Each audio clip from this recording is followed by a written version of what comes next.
Hi, I'm so glad that you're back for another episode of Babes in Bookland. Today, I'm going to be discussing Shrill, Notes from a Loud Woman by Lindy West with my friend Jamie. Welcome.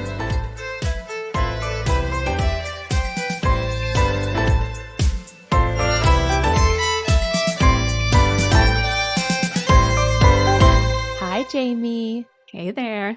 James, this is so random, but I thought about it the other day. Do you remember when you would paint your nails to match your outfit in high I school? do. I do. I guess I just had too much time after school because this was in the old nail polish days too. No quick dry stuff.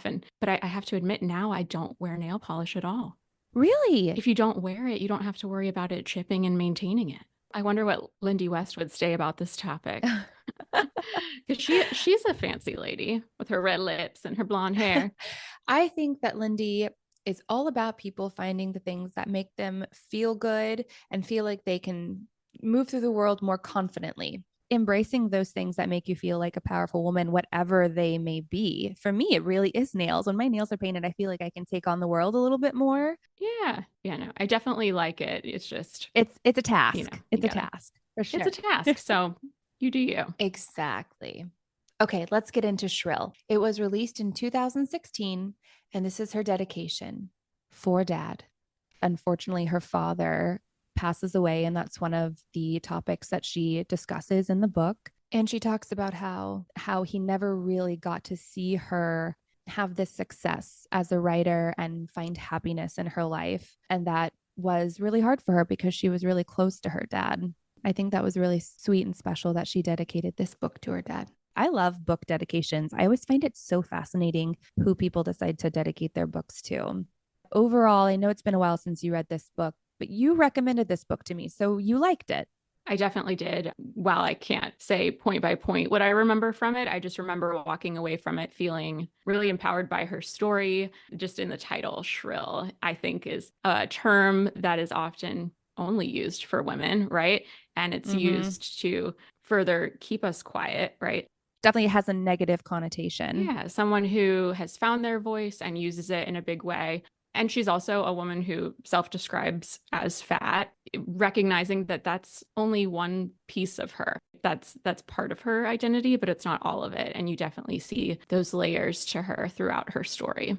Yeah, I really, really enjoyed this book. I really enjoyed Lindy. I laughed out loud quite a few times. And overall, I just found that her book was very vulnerable, self deprecating, and unflinchingly honest. She really writes herself to be this unyielding voice of empowerment among the mud and the muck of our society. And she goes toe to toe with internet trolls, people who harass her, who threaten her, who belittle her, who make her feel unworthy and inhuman. Simply, it seems, for being a fat woman, daring to not apologize for who she is. But she does so throughout the book with articulated, factual justifications and a shocking amount of compassion. Her book provides a great template for women seeking to sharpen their own feminist worldviews and arguments, but is, at its heart, her wish that we all choose kindness, to be good, to see the beauty in each other, and to have empathy for one another instead of vitriol.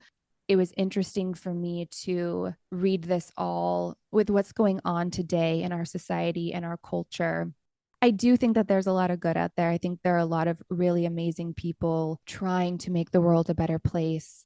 But it does feel like collectively, especially online, we've just continued to get crueler and crueler as a society. And so it did make me sad that she's calling for this change in 2016. And here we are years later. But it did also give me hope that there are people like Lindy out there who are fighting the good fight. And we'll talk a little bit more about how she kind of actively takes on that role when other people can't. Not everybody can have a thick skin and can deal with the internet trolls and the harassment. I don't do well with that stuff. And so I just choose not to engage. And so I'm so glad that there are women like Lindy who do choose to engage to kind of help change people, because people can change when you call them out on their bullshit. Sometimes they don't, which is disheartening, but sometimes they can change. And that's what Lindy taught me through this book. First, we're going to cover a couple of quick topics. So she writes about her father and she calls him an idealist. And there's a part where he has been diagnosed with cancer and and it's gotten worse. Treatment has kind of stopped working, and he's going to receive his final prognosis, basically how many months he has left. And he decides he doesn't want to know. So he has Lindy's mom, his wife, find out so that she can kind of, I guess, be mentally prepared. And also, that's the type of person she is. But I thought that this was so interesting. Would you want to know how many months you had left? Yes, I'm of the camp. More information is a good thing, and I can decide what to do with that information. But to live in blissful ignorance, I'm not for that. And also the fact that he had, allowed the mother to find out that information, I feel like that's putting an unfair burden on her to know and like not be able to share with him. Yeah, I'm with you. I think I would want to know because there are so many things in my life that I'm not necessarily like waiting to do, but I really want to go to Europe. Right now, I have two small children. It's just not the ideal time to go. But if I knew I was going to die next year, I would go to Europe. I would come with you. If you're the type of person who does any forward thinking and planning, having that information would be helpful. It would be hard to swallow if you got bad news, but you'd go through the stages of grief. You would ultimately accept it and you would move forward being empowered with that. yeah, and I think it just depends on what kind of person you are, and you know how that news will affect you. Will it diminish your hope and therefore rob you of beautiful time that you have left? Or will it, like you said, help you go through the stages of grief so that you can make the most of whatever moments you have left? And if it's something that is genetic, you want to have that information so you can prepare yourself. My doctor recently suggested I do this swab test, just a little saliva from your cheek, and you send it off, and it tells you if you have the genetic markers for a number of big cancers, right? Which is good to know if one, if your family doesn't tell you things, but two, like I know that colon cancer is in my family, and it came back and said that I am not. Genetically predisposed. Yes, like I should keep an eye out, but I don't need to start doing colonoscopies in my 30s, for example. But if it had flagged it, then you can just, same with breast cancer, you can know whether or not you need to start those screenings sooner than later. Right. And it's just like you were saying earlier. I mean, there is a power in knowledge. It's really interesting. I read an article the other day where this woman discovered breast cancer in her 30s and she thought she was an anomaly. And then she discovered that two of her aunts and her great grandmother both had breast cancer.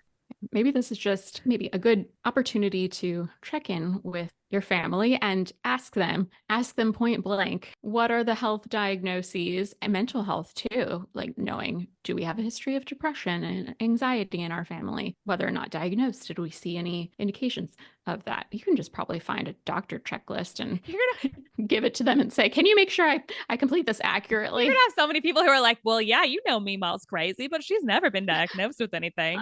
We're like, yeah, we do know Meemaw's crazy. Oh man. So getting back to Lindy, at one point, Lindy mentions characteristics or ways that she views the world around her that she got from her parents. For example, she writes that her mom taught her to cope with her pain by chopping it up into small bits and laughing about it. And so I was wondering, how were you taught to cope with your pain? And if that's worked for you, or if you've had to learn a new way as you've gotten older. So my first reaction to that is I think I was taught that it was okay to be sad when I felt pain, right? It was okay to cry, but I was not taught how to be angry in a way that is helpful. It was kind of like anger was an emotion I was discouraged from showing, and I didn't really see my parents show it, although certainly they felt it at different points. So I thought anger was a thing that was bad to feel, but it's just as valid an emotion as sadness, right? Like get angry, get angry and make Yeah. change and feel your feelings. So, how have you learned to do that as an adult? At what point did you kind of recognize, hey, this is a problem. Like I feel uncomfortable with anger and I need to work through that. I'm probably still working through it, right? And I certainly haven't become a yeller. Like I think there's ways to be angry without yelling, but really I think it just starts with awareness of that emotion. Like, what is this thing I'm feeling?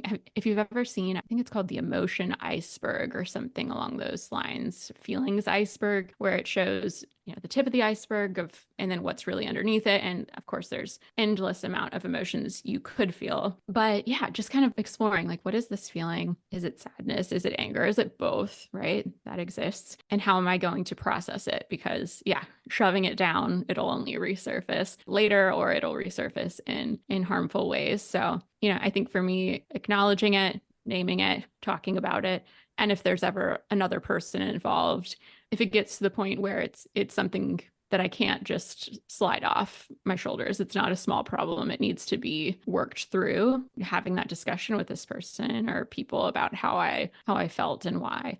Maybe not when you're in that initial anger reaction, right? I think I've learned to say with my partner when I'm angry about something, I'll come to you when I'm ready to talk about this. I think that's so healthy that you know that you might be prone to potentially saying things that you don't mean, Yes. or you can't necessarily articulate what you feel, and that you need a moment to think things through before you work them through. Right. And when we're both angry at the same time, then we find Yeah. ourselves like talking in circles. So I'm pretty quick to identify like, hey, this conversation's not going anywhere. And to your point, saying things you don't mean, maybe really saying things you can't unsay. Once you've put words out there, they're out there. And I know that's particularly hard for authors, right? Who people will come back to and say, you said this, you can change how you feel over the course of time. But it's a snapshot of that time in their life when they wrote Yeah. it, Mhm. right? And we are forever evolving, Hopefully. That's a good hopefully. thing. I feel like growing up, though, my dad was always very logical and very pragmatic, and would encourage me to take the emotion out of things. And then on the flip side of that, I have a very emotional mom who wears her heart on her sleeve. And I feel like I tend to lean more towards my mom, where I have trouble not being controlled by my emotions sometimes. And I think because I do spend so much of my life accessing and pursuing emotions, that sometimes those lines get a little fuzzy, because it is smart as an actress to relish in an emotion and be like, where do I feel this in my body, so that later I can access it. And you know me, sometimes I can be a little bit dramatic, but that's definitely something that I've had to work on, is trying not to be as pragmatic and as logical as my dad, because that's just not ever going to be me. Like, I'm never going to be able to completely shut my emotions off. But I think acknowledging them, like you said, they're not these bad, evil things. Emotions are not bad, but they shouldn't own you. I like when you hear people say, have your moment. Take a minute to be as angry as you want, as sad as you want, as annoyed as you want. Feel those feelings, but be able to pass through them. Yes. Right. And certainly, depending on whatever happened, certain emotions take longer to process. So there's a difference between like, oh, I'm really angry because I didn't get that candy that I wanted at the store versus like, I'm sad because pet Right. passed away. Like those are different levels of emotion for sure. But thinking of your dad, like that's definitely the way that I've leaned most of my life. But I realized like that's a robot, right? And we're not Yeah. robots. Like what makes human life so rich is our ability to feel things. And I do believe that you can't feel the best of the emotions with intensity, love, happiness, joy, etc., without also opening yourself up to feel those hard things. I think Kate Hudson was quoted as saying, like in her house, it was tons of laughter growing up, but also tons of tears. You have the full Mhm. spectrum, and if you try and cut off the less desirable ones, then you don't have the good ones either. You just become really muted, and that's not how I want to live. I do think, though, it's interesting that you say that you kind of were like my dad in a sense, in that way. I think that's why we kind of clung to each other, because I feel like we balanced each other out so well. And you ground me, and maybe I kind of encourage you to like Oh yeah, let it you are out a little totally bit. like my mom, And who you're like my I like dad. to. That's so crazy. I Hey. love it. Okay, so now we're going to dig a little bit deeper into some more specific topics that Lindy covers in her book. And I've got some great quotes from her as we talk about these things. She really is a fantastic writer. So, first off, Lindy is a fat woman. She hates being called big as a euphemism, and she finds it infantilizing, which I love that she just put that out there. Society and our culture has painted her to be this thing, to be hated and harassed. But she writes that when she was a young child, she was, quote, wholly myself, effortlessly certain, my identity still undistorted by the magnetic fields of culture. And I loved that quote. And it just made me realize, oh my gosh, you're right. There's this time in childhood where we don't know to pay attention to that stuff, or like it hasn't stamped on us yet. And we feel beautiful and wonderful in our bodies. Mm-hmm. I don't know when that changes. When do you feel like that changed for you? I feel like for me, it was around fourth or fifth grade, because that's when people started pointing out things about my body to me that like were negative things. But before that, I don't really recall. I mean, I was always like the short, petite one. Like I know, people would call me shorty or talk about how little I was. And that wasn't necessarily a bad thing. So I didn't feel bad about it. But I was just never was made to feel like any part of me was wrong until about like fourth or fifth grade. I think it was about third grade when I had friends who were joining swim team, and I loved going to the pool, but I was like, I don't want to be on swim team and have to wear a bathing suit in front of everyone all the Oh time. Like I just no. thought I had a little bit of a pot belly, and I was like, I don't know. My friends were all really twiggy. But why did you feel like your pot belly it just was different? And so therefore, Yeah, different from the friends that I was hanging out with, I think. But I also, hearing you say fourth and fifth grade and me saying third grade, I think, when you're around age 10 or so, like that's when female bodies and male bodies start to take shape in slightly different ways, right? yeah. More so the female development. Like we remember that fourth grade talk of like, this is what a period is, right? That we all had to have the nurse come talk to us. It was super awkward. And Yes, I remember watching that video. and then when your female body starts to look different, you get little ant bites, I'll call them. I think had to start wearing a training bra or sports bra around fourth grade because at that point it Ah, wasn't flat anymore. And so some girls start their period that young. Like so like when those bodies changes start to happen, whether to you or the females around you, like I think that's when you start to realize like, oh, I'm not just a human, I'm a female human, and that means something to society. yeah. And I think too, being a child of the 90s, there was an insane amount of diet culture happening. Oh, sure. Slim Fast commercials and I was sent a TikTok that showed a commercial from the 90s. It was Cher and Dion from Clueless. It was a promotion for Clueless. And it's them at a restaurant and they talk about ordering lunch and they want the Caesar salads with no Caesar dressing. And the waitress is like, okay, it comes with croutons. And Cher, Alicia Silverstone, is like, oh my gosh, tiny time bombs of fat. Do you know how horrible croutons are for you? And they end up just eating lemon wedges. And that was acceptable and okay and funny. And this thing that we all saw as young people as the standard, as the yeah. goal. One of my favorite shows from around that time was Boy Meets World. And I loved Topanga. Like I envisioned myself being like her when I got to be in high school. But I was aware that her body was a little bit bigger than the other bodies that I saw on TV and in movies and different than Britney Spears. And I was aware of that. And I was like, I wonder, I mean, but she's the leading lady in this show. So that must be beautiful too. Boy Meets World was such a great show.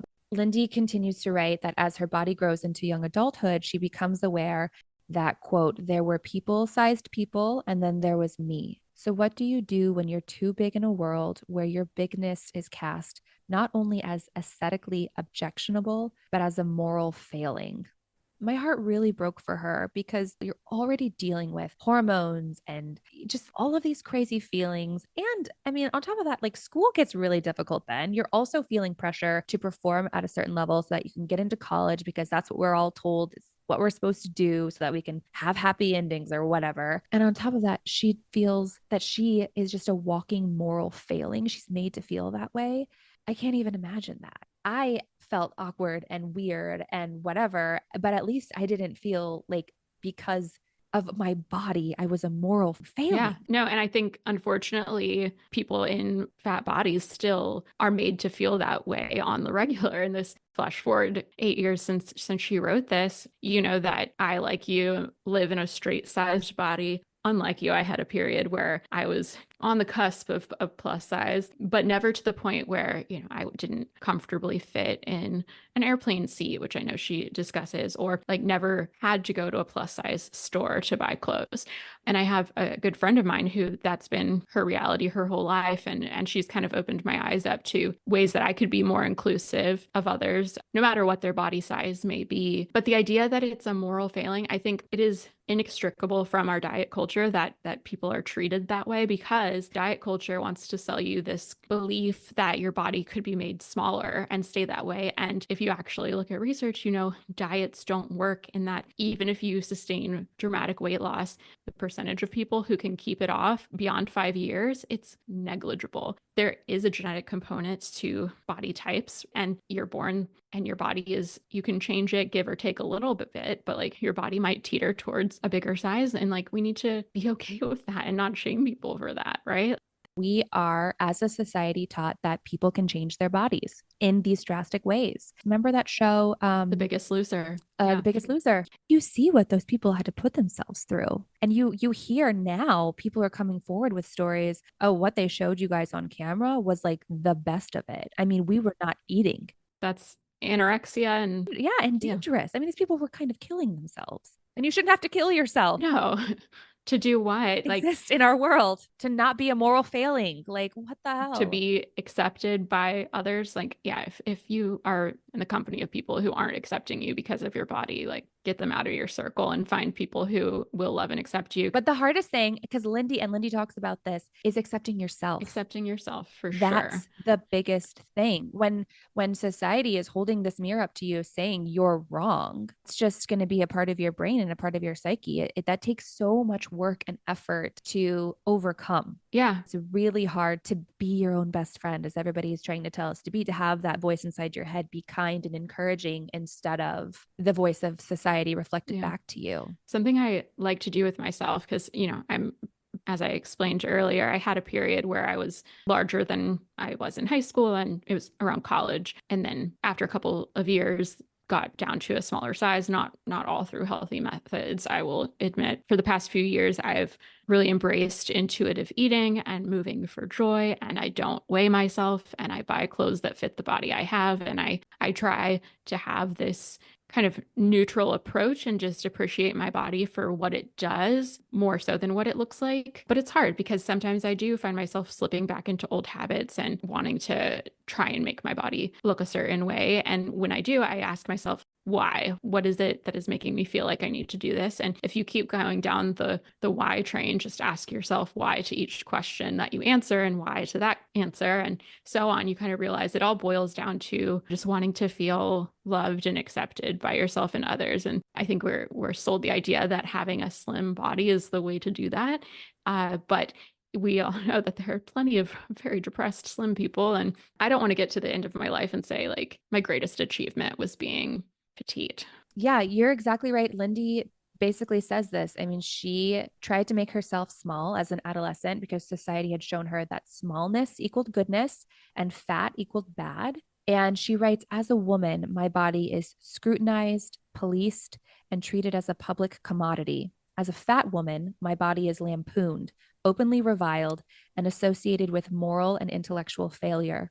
My body limits my job prospects, access to medical care and fair trials, and the one thing Hollywood movies and internet trolls most agree on, my ability to be loved. All of us deserve to take up space, like literally, right? Whether you're in a Yeah. petite body Yes. or a fat body, like take up space.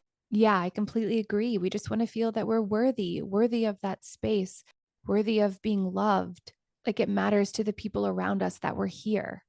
All of the politicians that I disagree with, or like people in the world that I think have a worldview that I don't align with, I feel like if their dads had just told them that they loved them and like hugged them and told them they were proud of them, I don't think they would be this way. Yeah, I think people who feel loved, who feel welcomed by the world or by the people that mean the most to them, I don't think they seek right. some of the extremes that some of these people seek. And if you feel like love is out of your reach, then to me it seems natural that the next thing that you would reach for is power. So we see that play out. But Yes. No, you sharing that quote made me think of an exercise that I did once, a journal exercise of what would you want people to say about you at your 90th birthday? I like And that. that was a really interesting thing. I can't remember precisely what I wrote down, but I know I didn't write, oh, she fine, or like, she's so skinny. Like that was not, You're right. once we get to 90, like if you manage to stay thin your entire life, we're all still going to go through aging.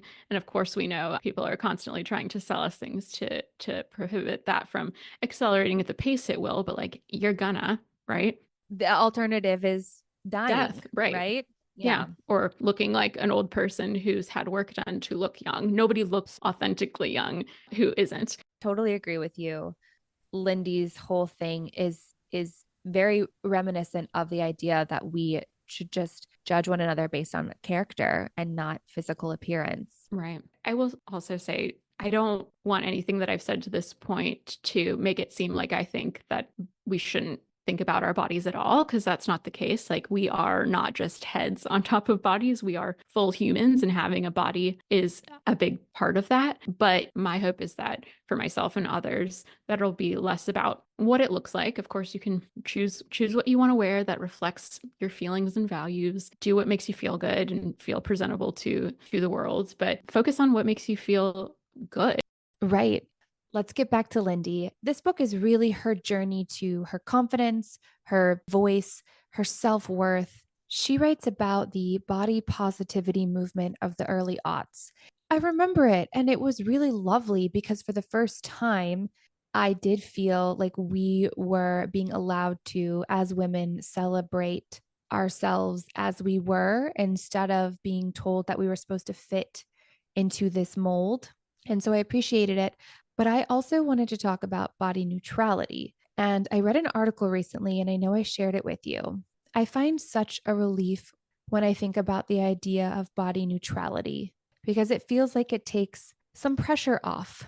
I don't think that forcing people to feel good about themselves every day is actually a good thing. If the body positivity movement speaks to somebody and encourages them to really be all about it for themselves, but I do agree that adding on to it body neutrality, which is, this slightly, well, different iteration of, can I just kind of be at peace with it, not necessarily celebrate it, but also not hate it? Like that Yeah. just makes it accessible to so many more people. And, maybe you were on team body positivity and then you go through something like aging or pregnancy, something that changes Yeah. or shakes you, but you're able to tap into the neutrality piece. I think that's great as long as you don't get into the zone of like ignoring your body. I don't think that's true body neutrality, which it's just simply like, yeah, finding peace. And it doesn't mean that nothing ever bothers you about it, but that you kind of come back and say, oh, wait, that was a conditioned response, like how I actually want to feel about it and logically know is the correct way to feel about it is like my body is a vessel to live, right? You cannot exist in this world without a Right. body yet. AI hasn't gotten there.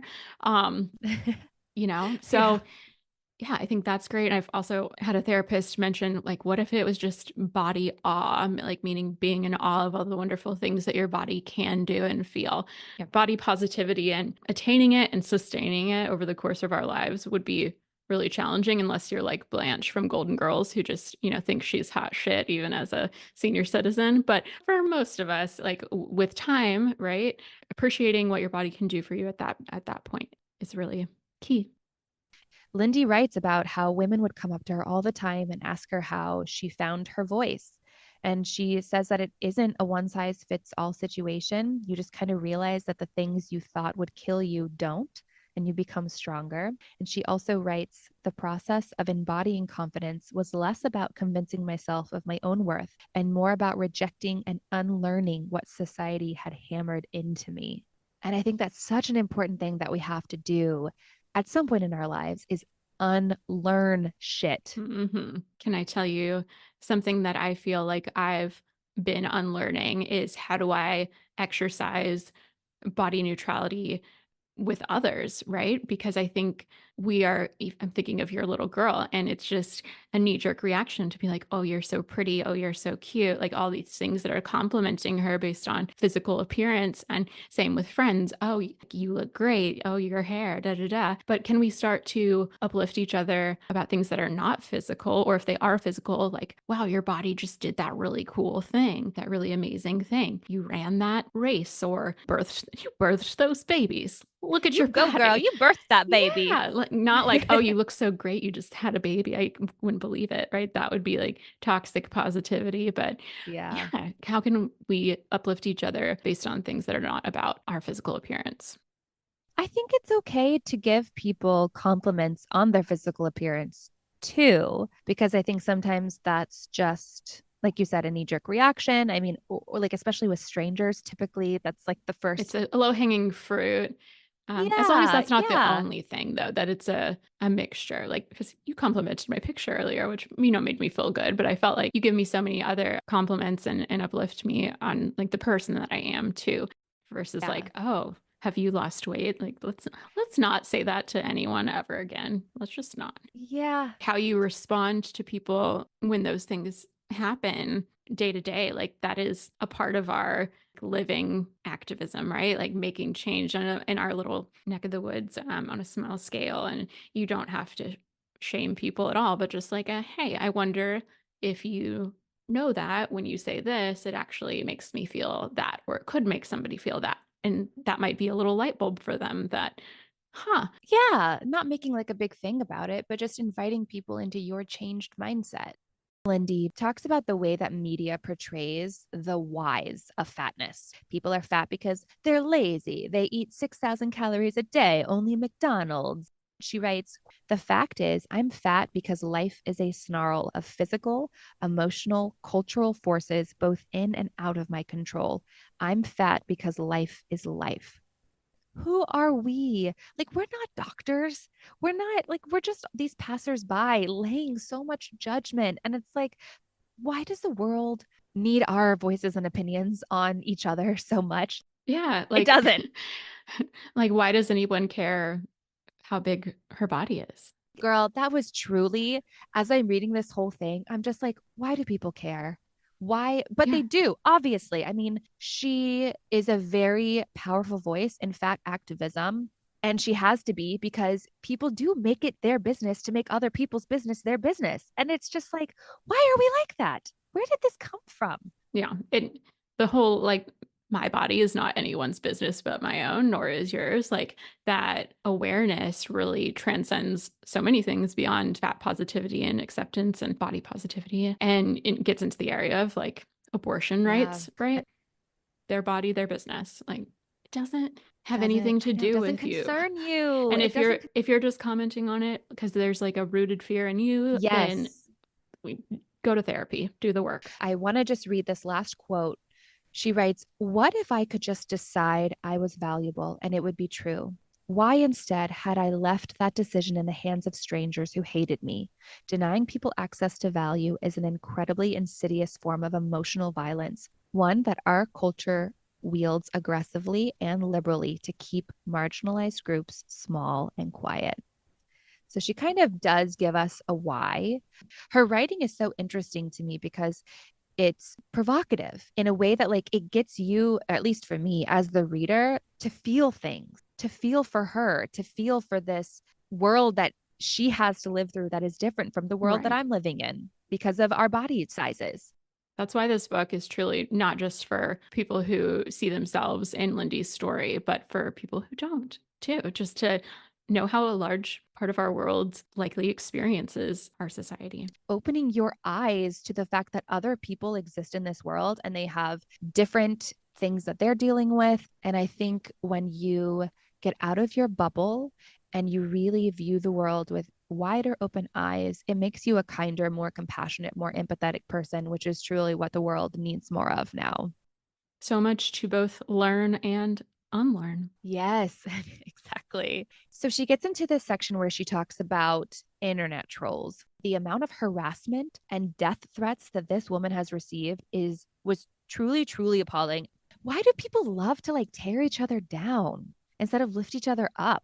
It's that whole hurt people kind of thing. Yes. And so, speaking to that, she has this horrible story where her father passes away, and this person creates a Twitter account with her father's name, but he uses like a skewed version of it. He just starts berating Lindy about how embarrassing she is, posing as her father, using a photo of her father. And she says that at this point in her life, she's really conditioned herself to just let most of the shit roll off her back, but she is so raw and vulnerable after the death of her father that she cannot help herself but like reach out to him and basically be like, "Why are you doing this? Like, my dad just died. Like, do you not have any compassion?" And she actually ends up engaging in conversation with this guy. And months later, he emails her and he apologizes to her. And they have a conversation that is an episode of This American Life, which I highly encourage everybody to listen to. And they really talk about why he did this. And he says that he was very angry, that his girlfriend had just broken up with him at the time, and that he just needed somewhere to place his anger and his hurt. And he chose her. And it was very interesting. She ends up forgiving him. She is so incredibly gracious and compassionate.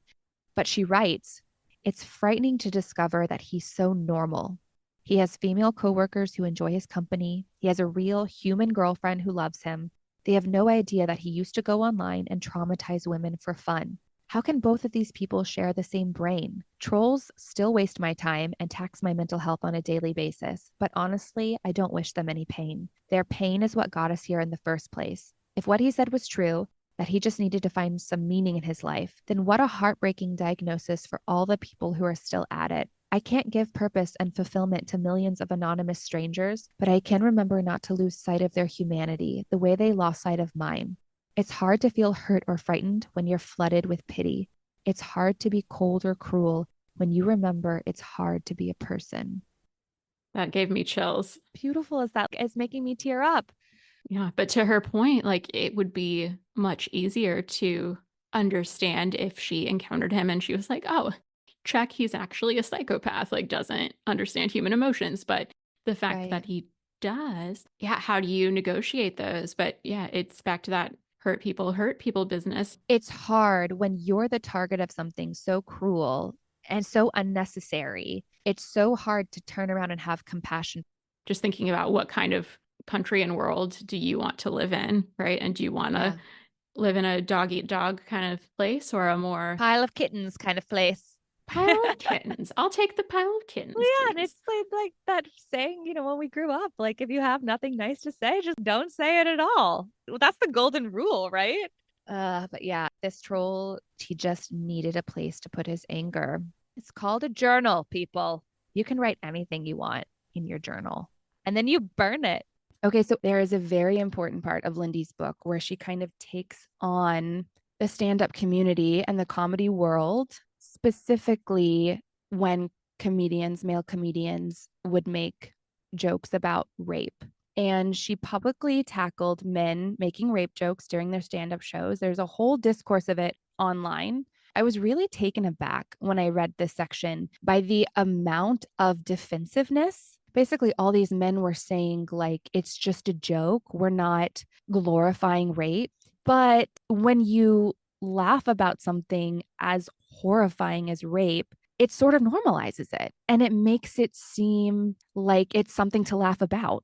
And she writes, "Blaming and shaming people for their own illnesses has always been the realm of moralists and hypocrites, of the anti-sex status quo. Isn't comedy supposed to speak to the vanguard of counterculture, of speaking truth to power? Why do we all just laugh along with this? Comedy doesn't just reflect the world, it shapes it." Yeah, I think we've come some way. We've made some progress since this book was written in that regard. Honestly, to the point where people will say like, "Oh, the woke police and like comedy's not as funny as it used to be because people are afraid of being canceled, so they don't make those insensitive jokes like they used to, particularly male comics." For me, really, it's the difference between punching up and punching down. If you are a man who yourself has not been raped, don't be making jokes about it. If you are a woman or a man who has experienced that and you can find some way to dark humor from your own trauma, then I think that's fair game. In the last couple of years, I watched a docu-series about aspiring stand-up comics called Inside Jokes, and there was a comedian named Rosebud, and she lost a sibling when she was younger. Sibling died drowning in a hot tub, like super traumatic, right? But she was at one point in the series trying to figure out, how could I make a joke about that? That was the trauma that she experienced. And if she can find a way to do that, then more power to her. If it was somebody who was like, I got this friend that this happened to, and they tried to make a joke, that's punching down. But punching at yourself or up, punching toward powerful people instead of those who are disempowered or have less power than you seems the way to go to me. Lindy actually brings up that exact phrase, punching up or down, and she credits it to Chris Rock. And she talks about how she's brought on to a show that Chris Rock produces to actually talk about this specific instance. But I guess Chris didn't come to set that day, and the whole thing didn't go the way that she thought that it should have. So she talks about being pretty disappointed in that because she felt he had kind of coined that term. And that's exactly what she's saying here. You can leverage your own trauma because it's your own and it's your personal experience. She mentions a situation where a male comedian made a rape joke and this woman heckles him and is just kind of like, that's not funny, like move on. And he hounds on her and is like, oh, are you afraid of getting raped? Maybe all these men in here are going to rape you. I mean, I'm sort of paraphrasing, and Lindy spells it out really great in the Yeah. book, but that's horrifying. Exactly. It's not funny and it's not clever. So even if somebody Yeah. thinks it's funny, it's like, been there, done that, come up with some better material. That's right. So during her battle with comedians about this, all of them just kept ranting, free speech, free speech. And she writes, when did not censoring yourself become a good thing? Because we censor ourselves all the time, because we are not entitled sociopathic. In a way, comedy is censoring yourself. Comedy is picking the right words to make people laugh. A comic who doesn't censor himself is just a dude yelling. She continues, my point is that what we say affects the world that we live in, that words are both a reflection of and a catalyst for the way our society operates. People are going to speak as long as they have an audience to listen. And what we can just do as individuals is decide which audiences we're going to refuse to be a part of. And if someone, chooses to change their tune to appeal to a wider audience, great. If they don't, if they say, these are my people and I'm going to continue to off-put others because I've got this loyal fan base that you're not part of, you're not who I'm speaking to, then that's their prerogative. Like I said, I think, the whole cancel culture thing has been a relatively new phenomena, and that's kind of the collective pushing back. How do you feel about people who are getting canceled for things that they've said years ago? I think it's not a one size fits all, right? There are some instances where I'm like, yeah, that person's actions warranted this backlash that they're now receiving. But there's others where I think like but yeah, we're humans. It's hard to human. We're humans. We make mistakes, own up to them. Yeah, it's hard to human. Think we also, as a society, have to allow people to change. There were things Yeah. that we could say, there were words we could use that didn't seem as horrible when we were growing up, right? We would say the R word all the time. And now, hey, that's actually really hurtful, but we learn and we move on, and we have to allow people to grow up and to mature. Right.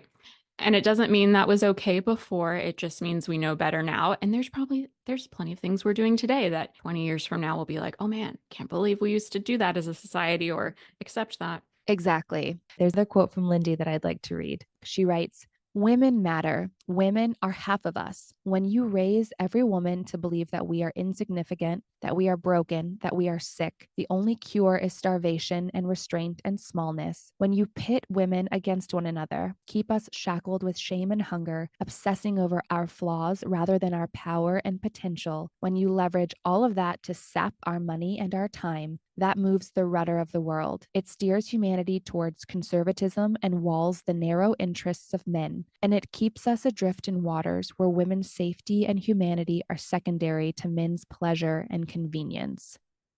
This quote made me so happy that we're doing this and that we're just talking about our shared female experience. Yeah, I think it's a good gut check opportunity to say, am I uplifting other women, or am I allowing myself to be pitted against other women Mm-hmm. and not recognizing that for what it is? Every decision that we make in connection with one another builds the world for tomorrow. And so, how can you build a better world? Which is what I want to do for my children. I want them to have a better world, a kinder society. And I think most people do. I hope so, at Yeah, I least. think most people like to think they're on the right side of history, but being open to new information, continuing to learn and grow is key. Jamie, I couldn't agree more. Well, that's it. That's our book. That was Shrill, Notes from a Loud Woman by Lindy West. She reminds us that we get to choose the people that we want to be. I mean, you can choose to be generous, you can choose to be kind. It's a choice that you make every day in all of the situations that you find yourself in. She's just a human being and she acknowledges how hard it can be to be human. But it sort of reminded me when I finished her book, I was actually at the same time reading this romance novel, and characters, their vows to That each makes me think other of the were to Hippocratic be Oath. harmless. The And I first rule, really do no love that harm. idea. You can choose to be harmless. Yeah. I'm going out in the world trying to be a little more harmless to the people around me, specifically the people that I love. And I'm just going to leave everybody with this quote. Lindy writes, I'm just telling Live you, and let human to be. human, that life is complicated and fat people are just trying to live. Same as you. We're all just trying to live. Thank you so much for joining us, Jamie. I had a wonderful time discussing Shrill by Lindy West with you. Thanks for having me, Alex. Thank you, Lindy, for writing this book. I do have one ending request before we sign off. Okay. Can you say the title Shrill in your most shrill tone? And I will do it too. Shrill! That was good. Wait, do it again. Dude, your mic cuts you off because it gets too high. Your mic just straight up said no. I cannot handle No. it. I know. Did your cat move behind you at all? My Just a dog's probably wondering what's going on, but I needed a good laugh. Oh So my God. thanks for that. That's amazing. That's right. Now we're both crying from laughing. All right. I love you. I can't wait to have you on again soon. And to everybody out there, have a wonderful, beautiful week and try to be harmless. Bye. Thanks for listening to Babes in Bookland. To access the full version of this episode, you can subscribe on Apple Podcasts or support us on Patreon. Visit babesinbookland.com for more information.